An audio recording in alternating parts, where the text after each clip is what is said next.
I greet you, Lord's holy name. It's such a joy for me to join with you in studying God's word this evening. Let's continue our study from the book of Acts. I request Mohan Suresh, USA staff worker for West Bengal state. He's based in Calcutta, and he will lead us in prayer that the Lord will minister to us as we are going to continue our study from the book of Acts of the Apostles. Mohan. Yes, sir. Good evening. Good evening. Good evening to all. Yeah, let's pray. Oh Lord, Heavenly Father, we come to your throne of grace.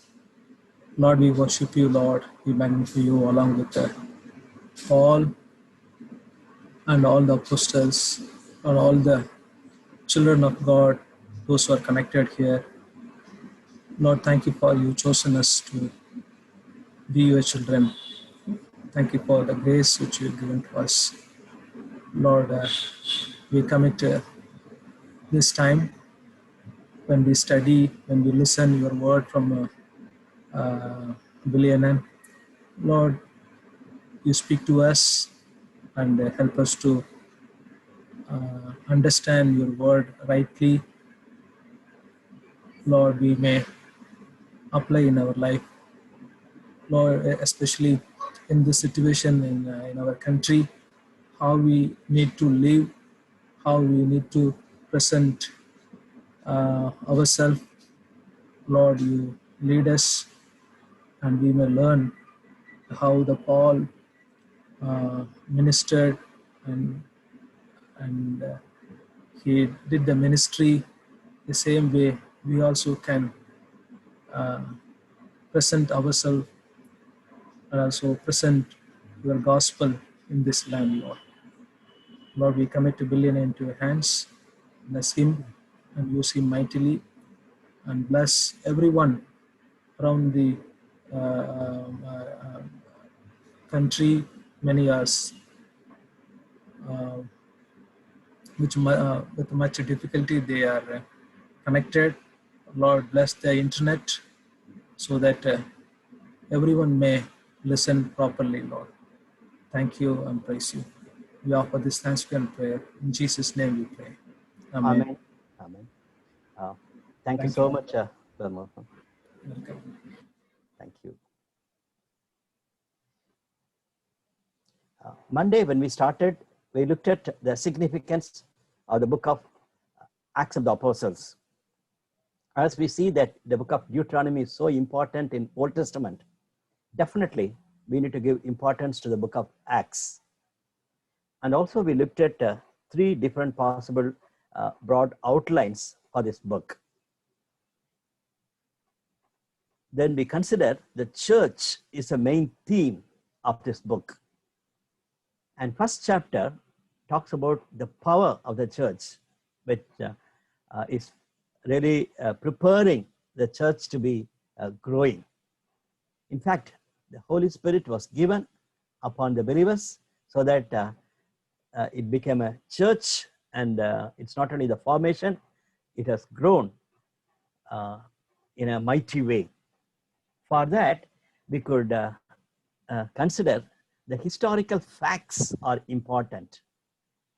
My friends, these days people wanted to change the history in many, many ways, including BC and AD.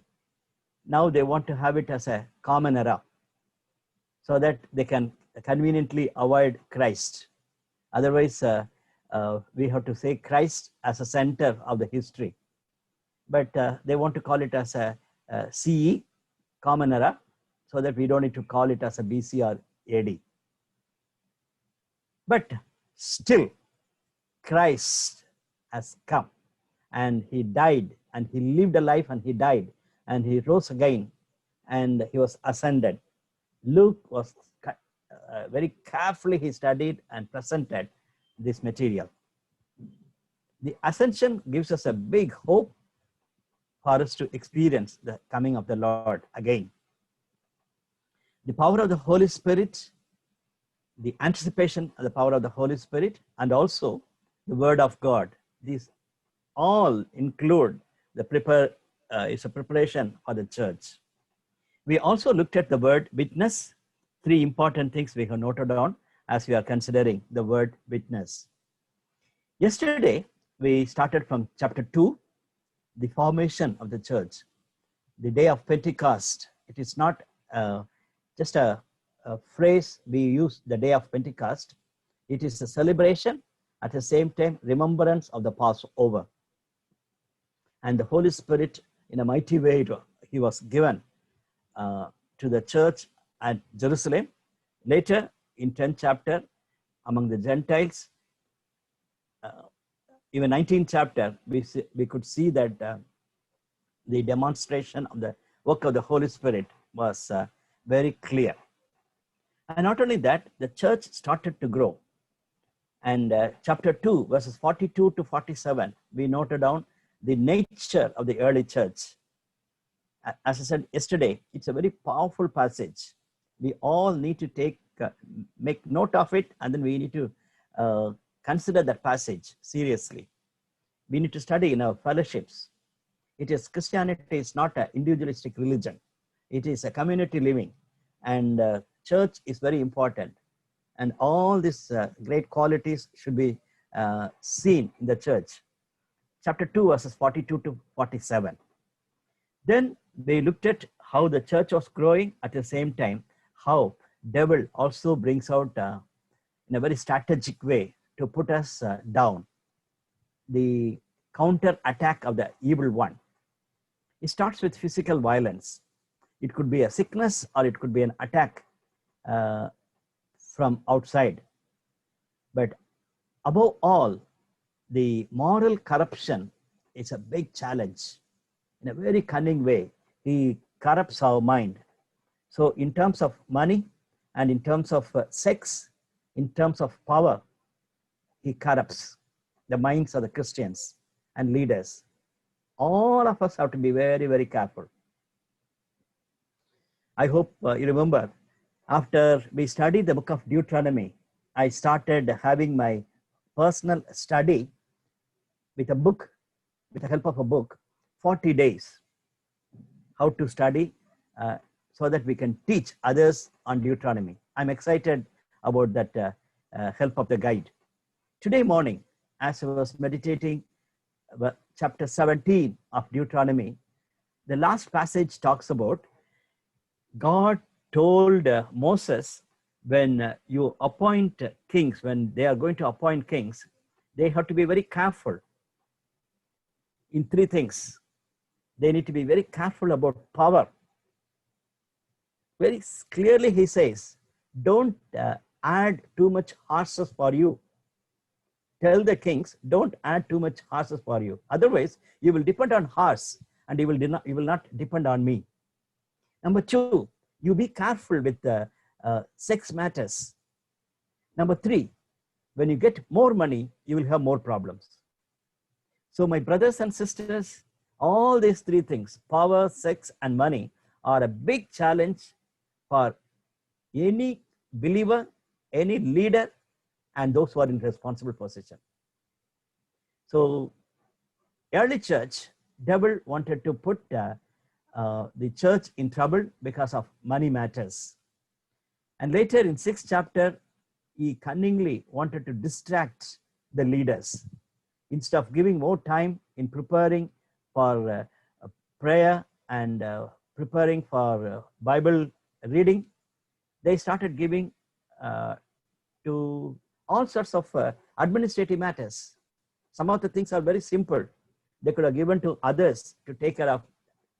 So exactly, Peter and all the 12 disciples decided that they will not involve in the day-to-day routine work. That will be taken care of by others. And they said, not to ordinary people, let them be filled with the Holy Spirit. Let them have wisdom, and let them take care of that work. But we will give time to the word of God and to prayer. So how much I wish that all our leaders will make note of it. Even as I talk to many of my hearers who are young people, you may not immediately be excited about this thought, but all of you are going to be leaders in the church and in the society in the days to come, especially in USI, in other ministries. You are going to give leadership in state level and national level. And keep these points very carefully. You cannot be distracted from the core values of the movement. Devil cunningly brings such a strategy to disturb us. In 7th chapter, we saw the powerful message of Stephen, and even earlier we saw the life of Stephen. And end of the 7th chapter, we could see that he became the first martyr of the early church. Today, I have a little different approach. Instead of going passage by passage, today I have taken 3 important points from these 5 chapters. Yesterday I told you that chapter 1 to 7 is focusing on Jews. In fact, Monday we saw that, in the broad outline we saw that. Chapters 1 to 7 is focusing on the ministry to the Jews. But chapter 8 onwards, there's a shift. Begin with ministry to Samaritans. And that's what we are going to look at now, beyond the borders. But underneath, instead of going chapter by chapter, I wanted to highlight 3 important points. Number 1, first of all, Luke has clearly mentioned about 3 significant conversion stories. 3 significant conversion stories. Started with an big high official from Ethiopia was converted. Second one, a persecutor of the church, a Jew, but he became a very strong terrorist, and he was converted in 9th chapter. And in 10th chapter, we see that a Roman soldier, and he was a very pious man, devoted man, and he came to know the Lord. So Luke could write clearly about the conversion stories. It's something like John. When we studied John, we saw that chapter 3 talks about a religious person accepted Christ. In John chapter 4, we see that morally corrupt person accepted Jesus Christ as her Messiah. And John's 5th chapter, we see that a physically sick person, 38 years he was sick, and he was converted. So religious person, morally corrupt person, and physically challenged person accepted Christ. That's the way John have highlighted 3 chapters. Here we see that 8th chapter, 9th chapter, 10th chapter talks about 3 conversion stories. Let's look at a little later. Second point, in the early church, there are prominent leaders. Even in this passage, we could read about Philip, a great preacher, like Stephen, and Peter, another great preacher, John, a very prominent disciple, and later Saul, becoming Paul. They're all great people. At the same time, I want to take little time to talk with you about people like Ananias, Tabitha, and Barnabas. When you look at their names, of course, at least it's mentioned here, but they're not prominent leaders when you consider a name like Peter and Paul. Third one, there are 3 barriers for a believer, a full-time worker, or the church to cross. Number 1 is ethnicity. We have to cross the borders in terms of ethnicity.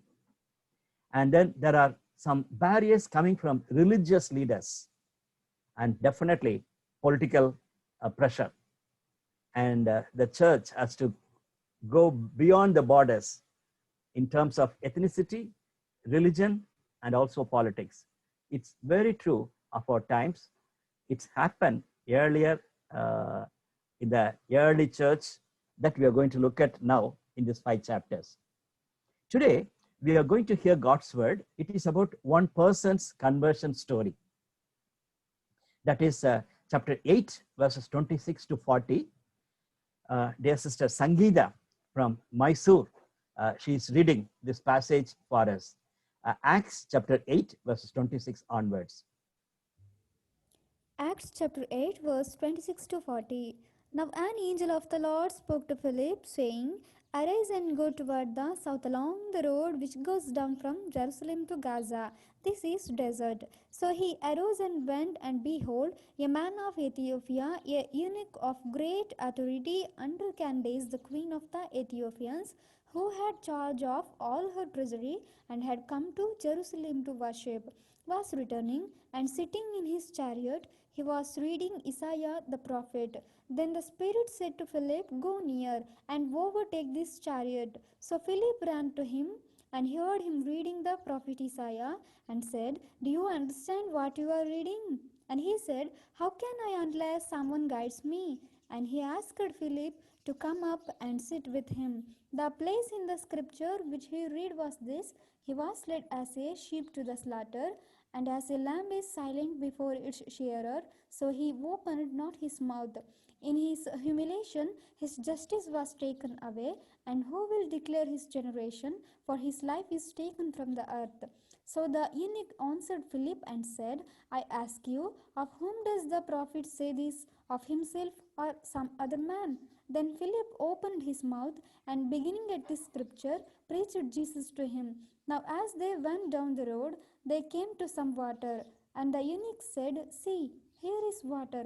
What hinders me from being baptized? Then Philip said, If you believe with all your heart, you may. And he answered and said, I believe that Jesus Christ is the Son of God. So he commanded the chariot to stand still. And both Philip and the eunuch went down into the water, and he baptized him.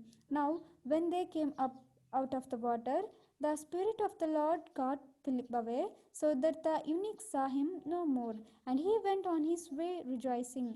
But Philip was found at Azotus, and passing through, he preached in all the cities till he came to Caesarea. Thank you, Uncle. Thank you so much, dear Sangeeta. Sangeeta is from Mysore, EU. I really appreciate her sincere participation in our Bible study and for this lovely reading. I told you 3 conversion stories. Very, very important to consider this evening. How the Lord meets people. Very important. Like just now, Sangeeta has read the passage for us. It's a dramatic conversion story of an Ethiopian official. We read that he is from northern part of Africa. He came to Jerusalem to worship. That's what we read. Not an official purpose he came. He came to worship the living God. But he is not aware of that living God. And he was holding Isaiah. Look at that, something like he's holding a New Testament, or those days, it's a Bible, Old Testament he's holding. In that way, he was so religious, but God has seen him. And for his conversion, we see that the word of God so powerful. He was reading a passage from Isaiah, and we know that Isaiah 53 is a very powerful passage. Not only on Good Friday service we read, normally whenever we are considering the death of Christ in the Old Testament, especially in Isaiah, we go to Isaiah 53. Look at here, Isaiah 53 is a powerful passage for a person's conversion. Philip could clearly share the gospel, keeping a passage from Old Testament. So my brothers and sisters, number 1, for conversion, word of God is very important. Number 2, for a conversion, the Spirit of God should act. Here we see that very clearly, the Spirit of God guided Philip to go. And we could see that Philip ran. I want to take a little time to tell you about the context in which Philip was there. When you look at the whole chapter, later you can read it.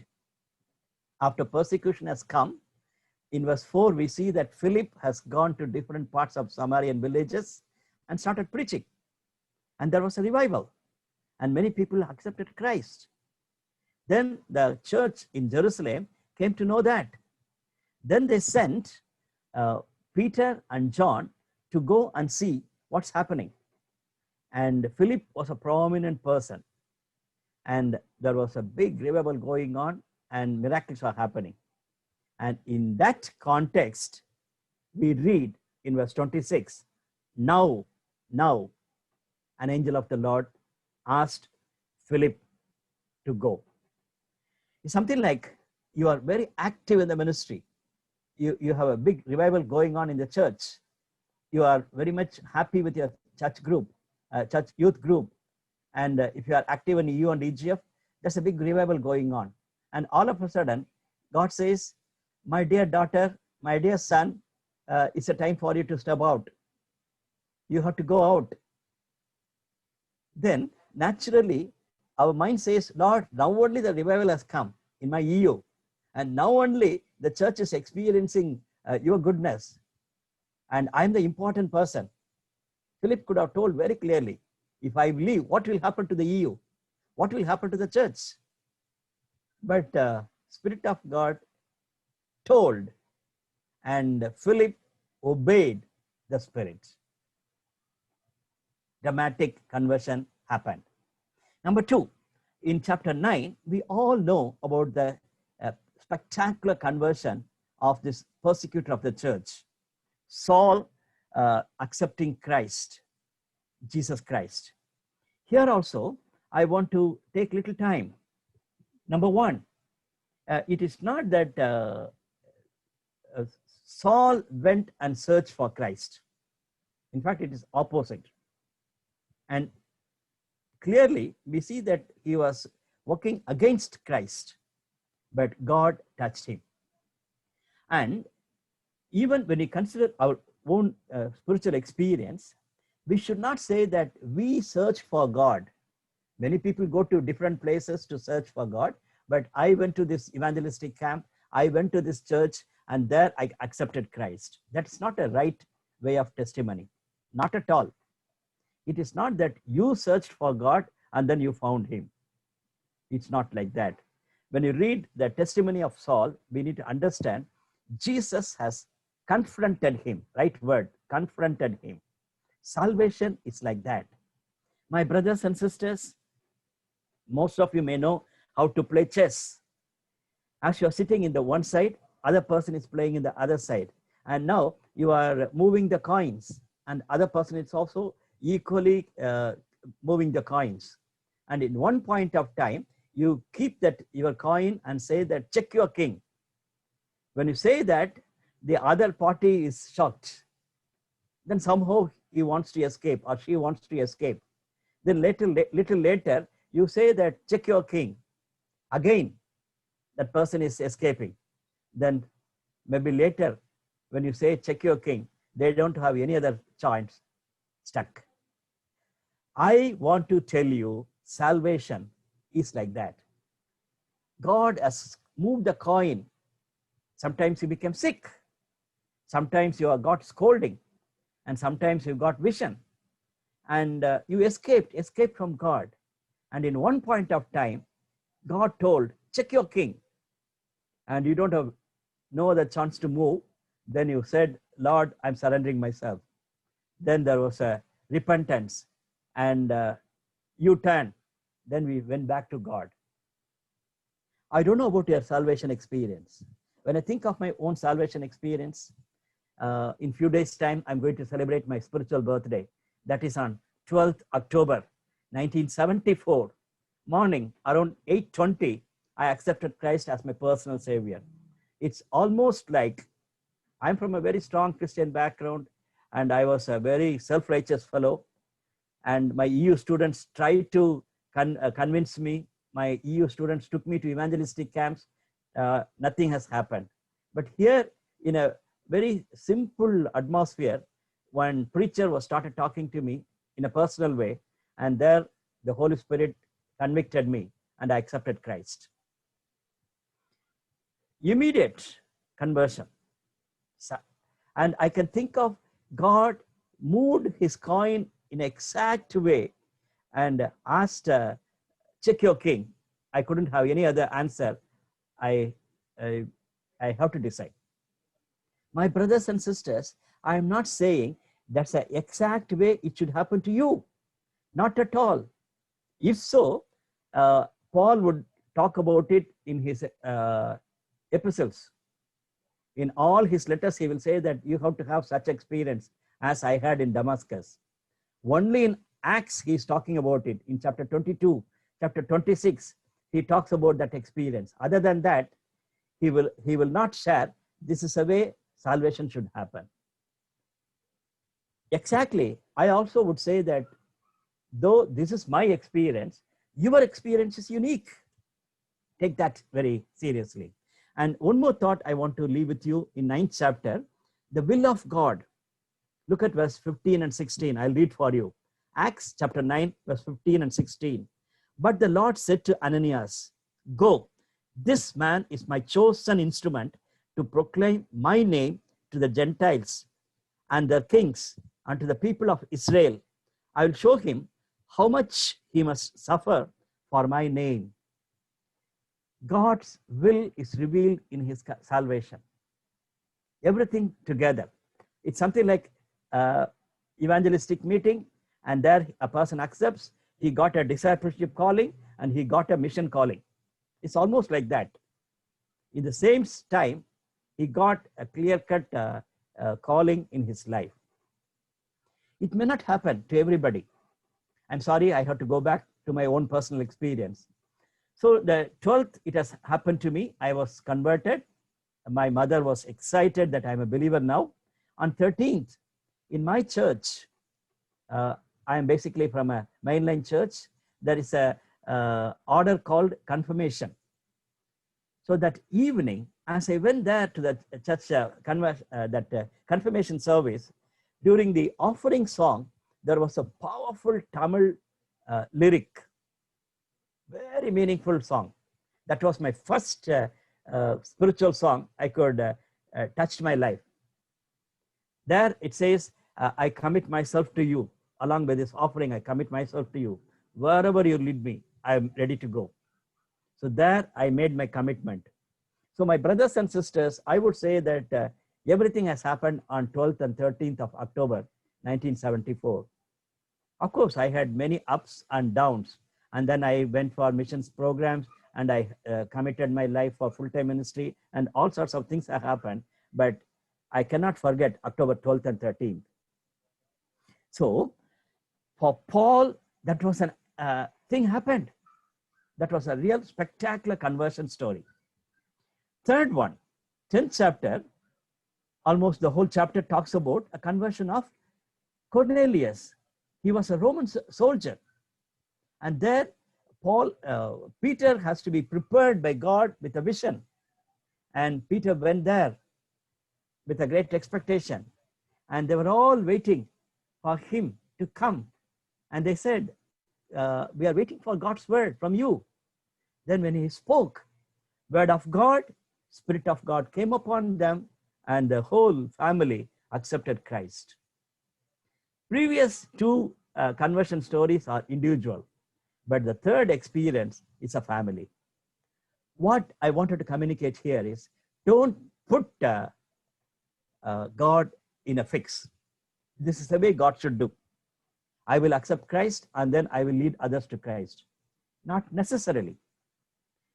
Even the whole family on that day, they took baptism. I will call it as a mass conversion. We hear stories like that. Let me give one powerful story.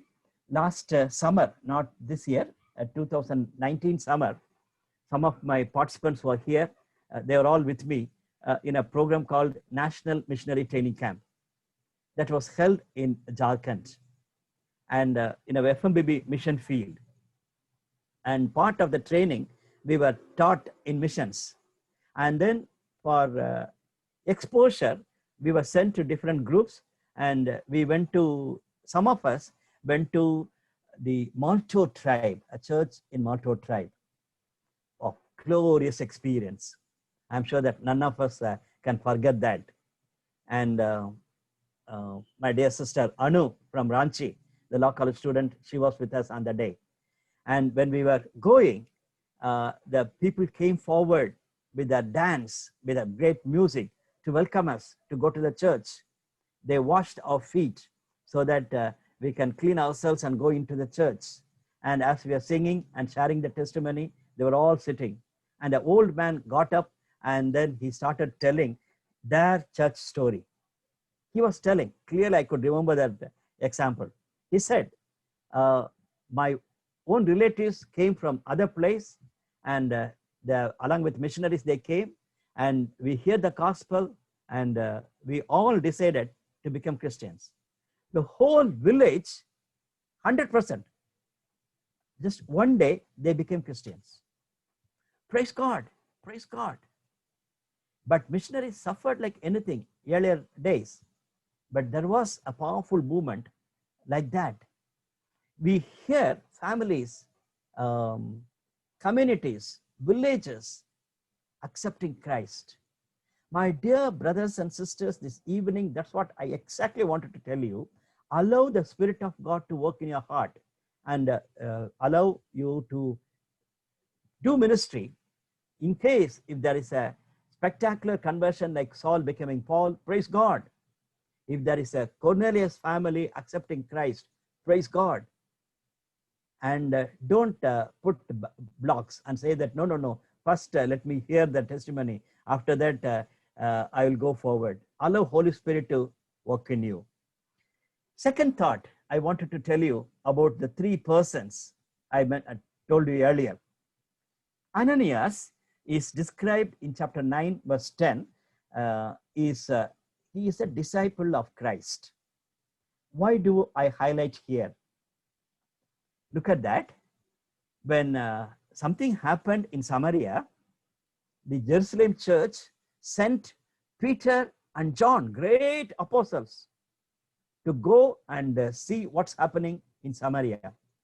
But here, on the way to Damascus, they came to know the one who went to demolish the churches, Christians, communities, is converted.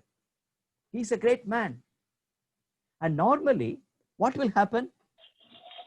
The great leaders, people like bishops and leaders have to go and meet him.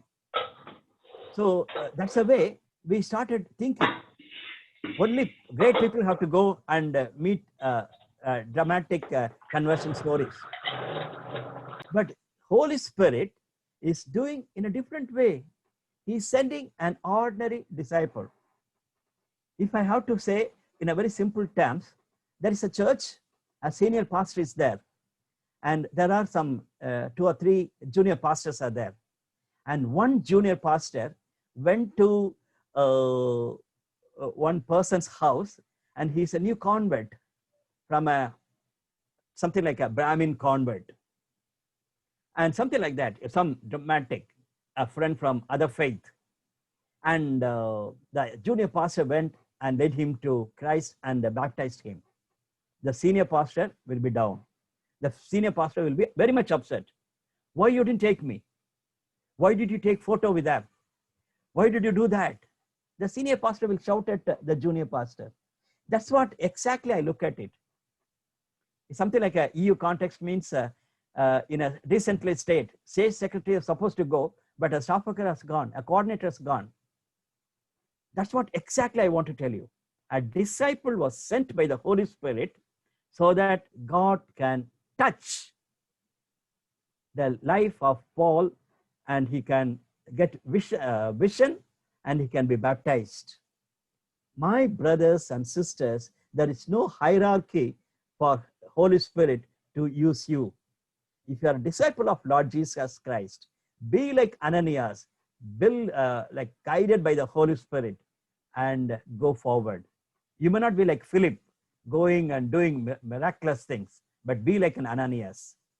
Second example, in 9th chapter, we read about a lady, Tabitha. For a Jew, a lady is not a prominent person. In the male-dominated culture, women are considered as second grade. But God, the Holy Spirit, allows Luke to write about Tabitha. Number two, in this category, she was a social worker. She was not an evangelist. Hear me. A person committed for good deeds. When the widows came, they saw she died, and they brought Peter and showed them not the Bible or not the Bible study materials. They showed the dresses she stitched. That's what we read in this passage. I would call it, as in our times, it's a social worker. And we as evangelicals immediately make a question. Oh, she's a social worker and she cannot be a prominent lady. My brothers and sisters, I wanted to tell you with a heavy heart, don't put people down because she's a lady, because she's a Gentile, because she's a social worker, and because. But the Holy Spirit records about Tabitha, and God healed her. The name of God is glorified, and Joppa, whole village and the whole area got the vision for ministry. And in that place, Peter got a vision to go to Cornelius' house. So Tabitha is a person for that.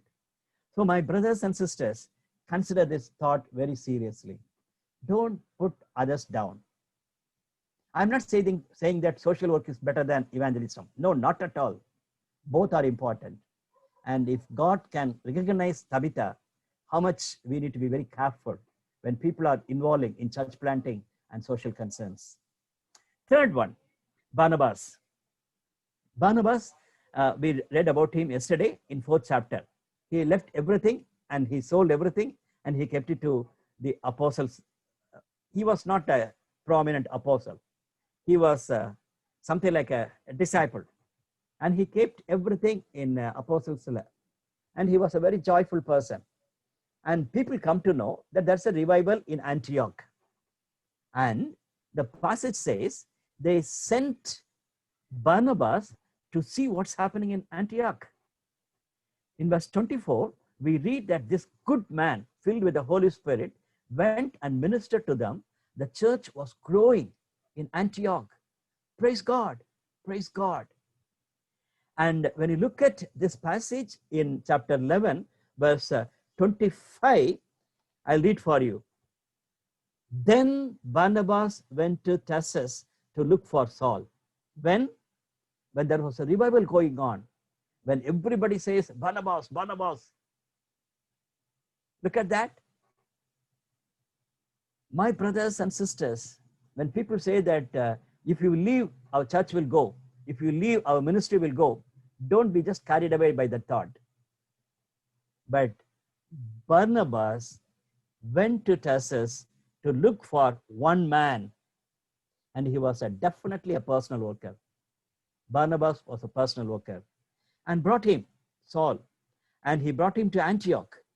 So for a whole year, Barnabas and Saul met with the church and taught great numbers of people.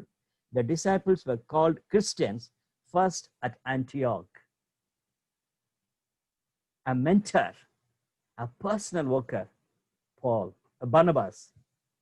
And he knew pretty well that this man, Saul, is chosen by God. And he knew pretty well that if he'll go to Tarsus, I can meet him. My dear brothers and sisters, how much we need to go forward and meet people. In these days, we organize conferences, we organize camps, and we say that you come, I want to meet you. You are a new believer, come to the discipleship camp. You come to the missions camp. You come to the leadership camp. I want to meet you. I want to spend time with you. No. When you look at the history of our former staff workers and graduates, I can go on with many, many, many examples. Those days, no bike, no car, no mobile phone, nothing. They went to meet individuals, meet people.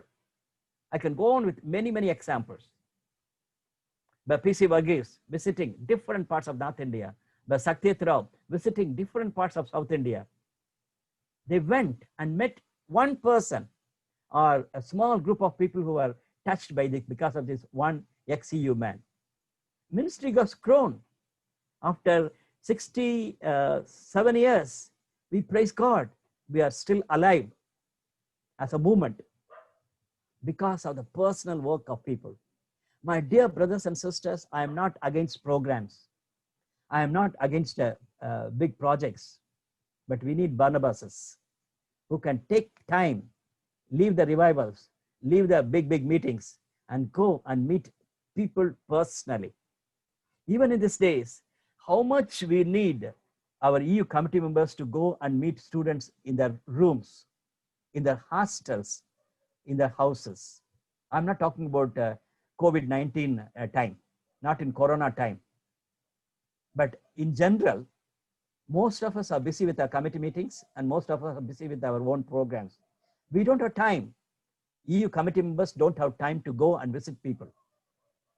Consider Barnabas, Ananias, Tabitha.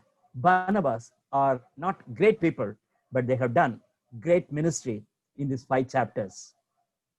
Third one, 3 barriers to cross for the church to experience blessings, for the church to grow. 3 barriers. Number 1, 8th chapter, verse 27. Just now we heard from the Sangida that Philip was called to go and minister to an Ethiopian. And that also, as the Bible says, NIV clearly says, he is an eunuch or a third gender. That's the way we have to say. Some people will say that he was an official. And this is not the first time we read in the Bible about eunuch. In Matthew 19 chapter, Jesus spoke about eunuch. In Isaiah, we read about eunuch. And God told to the people of Israel, I will save the eunuchs. In Isaiah, we read that. And here, God's fulfillment, that God's promise is true. Philip was gone. And after going near to that chariot, Philip might have looked at him. He was a black man, like me, with a curling hair. And Philip was a fair man. And he might have been a bit hesitant. Lord, do you want to go and sit with him? He's a black man. No, no. My dear brothers and sisters, if it is so, why we are looking at others with our colors, with our language, with all our ethnicity? Inside our own church, we have caste. We have to keep these barriers out, like Philip. Otherwise, church will not grow. We will have some growth, but all our superficial growth. Please hear me. Ethnicity is a big challenge right now to the Indian church. The politicians are talking about one India, one ration card and one, but the church talks about divisions, including the evangelical churches, including the evangelical organizations. They think of different ethnicities.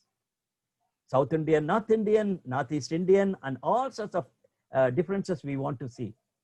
And within the state, we want to have ethnicities, differences. My brothers and sisters, when there is a breaking of barriers of ethnicity, definitely there will be a mighty work of the Holy Spirit in the church. Number 2, in 11th chapter, I see this powerful phrase. Look at this. Peter, after a great revival, Cornelius was converted, the whole family was baptized, then he's coming back. Hear me, chapter 11, verse 2. So, when Peter went up to Jerusalem, the circumcised believers criticized him and said, you went to the house of uncircumcised men and ate with them. Who are these people? They are not Jewish leaders. They are Jewish Christians. The circumcised believers questioning the top man, Peter. How come you went and ate in their plates? And how come you took water in the tumbler? That's what exactly they're saying. My dear brothers and sisters, religiously, these great so-called high caste Jews cannot go and eat in a Roman's house, in a Samaritan's house, and they cannot have enjoy the fellowship with Cornelius and family. Technically speaking, the religious community says like that. I'm saying not an ordinary people, believers are saying, and Peter has to defend them. Verse 4, starting from the beginning, Peter told them the whole story, the whole story. Then he could clearly say that I crossed that religious barrier. But even later, Paul, when he writes to Galatians, he says that the same Peter has had a problem later. Here in this passage, we don't see any problem with Peter, great man. He could cross the religious barriers and praise God. He could defend it. But later, he himself has fallen. My brothers and sisters, I challenge you. There are some barriers are coming before us. And all sorts of barriers, if we can just jump and if we can go forward, the church will go quantitatively and also qualitatively. Third one, chapter 12. In the 5th chapter, that is 12th chapter, we read that it's a political barrier. The church has to face it. In first paragraph, we read that Herod was so much excited that he killed James, the brother of John. A very close disciple of Lord Jesus Christ, was a second martyr, as far as we know. And Herod was so happy. Politically, he was so much excited that he can kill Peter also. And later, one by one, he can kill. That's the way he tried. He put Peter into jail. And there is a tremendous political pressure on the church. How they overcame that situation. Look at chapter 12, verse 12. I'll read for you. When this had dawned on him, he went to the house of Mary, the mother of John, also called Mark, where many people had gathered and were praying. Many people are gathered and praying. When the political parties and when political people are put you in the jail and you are in trouble, church should pray. We can go and fight. That's a different story. No, they have to pray earnestly. And verse 24, but the word of God continued to spread and flourish. That means God will take care of the political situations. And word of God should continue and flourish. What I want to communicate is when political situations in your own place, in an extended way, if it is happening, first of all, depend on God, pray. And secondly, depend on God's word. You give importance to that. When you think of these barriers, I don't know what all the other barriers we can consider, but when I look at this 5 chapters, these are 3 important barriers the early church has to face it. So these 3 things I want to tell you, 3 conversion stories, 3 not great significant leaders, and 3 barriers against the church. Now let me quickly go through this passage. Chapter 8 talks about Philip's mission. Persecution was there, and Philip could go and minister in Samaria, and there was a magician believed in God, and Peter and John visited Samaria, and Philip, in that situation, obeyed the Holy Spirit. And Philip led the Ethiopian to Christ. My brothers and sisters, all of us are called to be like Philip in one way or other. We have a mission to fulfill, and consider your calling. We do not know how God is going to guide you and lead you. And definitely each one of you should have an experience of Philip in your life. All of us, you have to consider very seriously. You may say that I'm a only homemaker. I'm at home only.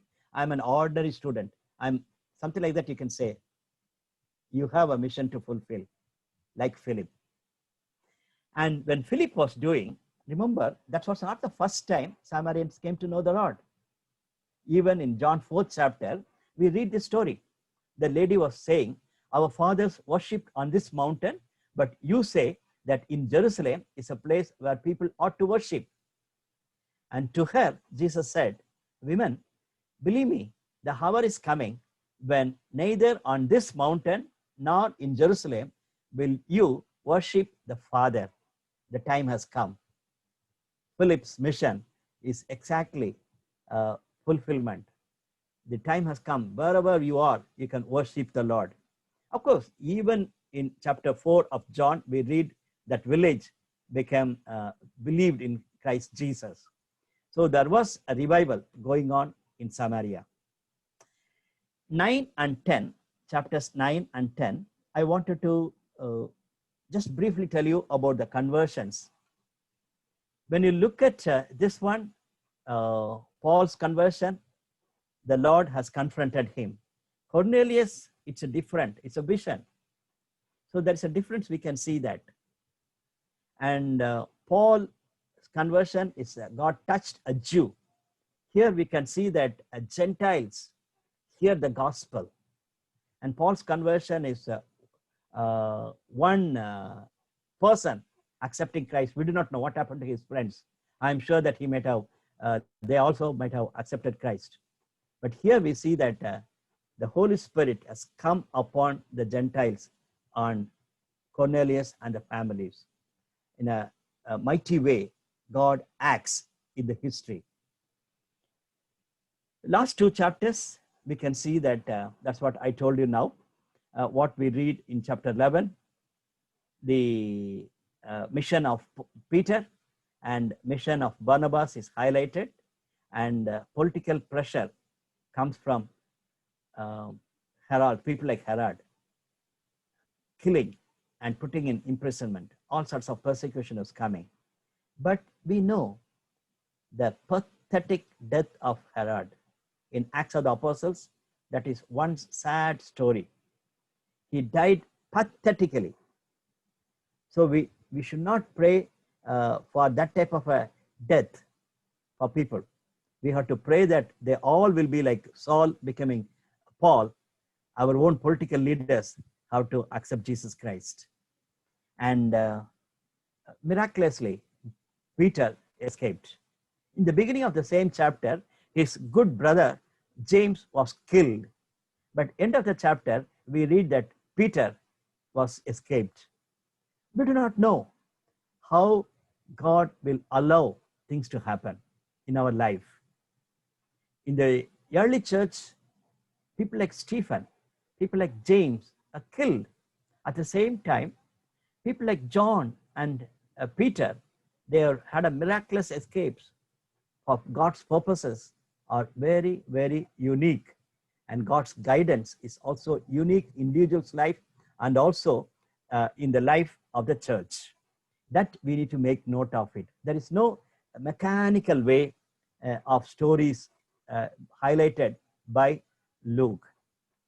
First question for our personal reflection is this: what about my conversion story? All of us who are here with me, and also all of you are going to hear me in the YouTube study,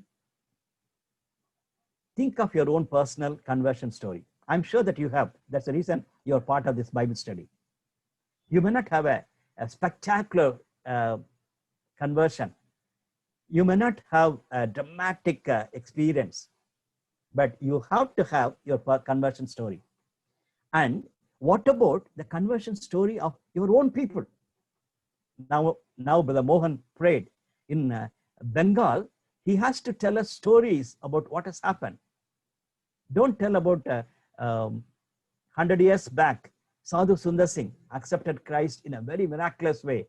Jesus came in his room just before going to commit his life as suicide. God touched him. Then he became the apostle of India.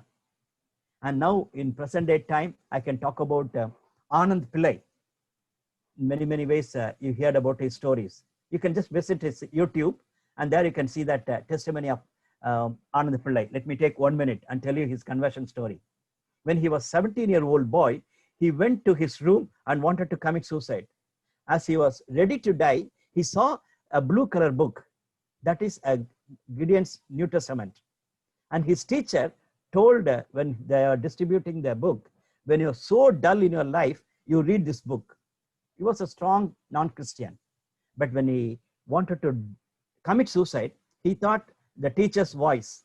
Then he came down and read the New Testament. He was converted. Now he's a powerful witness for the Lord in India. Ananda Pillai. Hear me the story. Exactly 7 years before, when he was a 10-year-old boy, his father committed suicide in the same place. So like his father, he also wanted to die. But the Heavenly Father changed his life.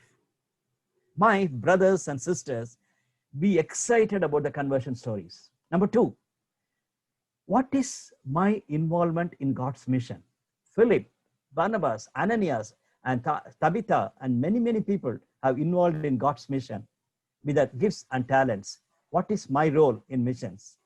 Thirdly, what are the barriers you undergo right now in your own ministry, in your own church? Consider this very seriously. May the Lord help each one of us to take this message very seriously, so that our life will be transformed and be a blessing for the kingdom of God. Let's pray together.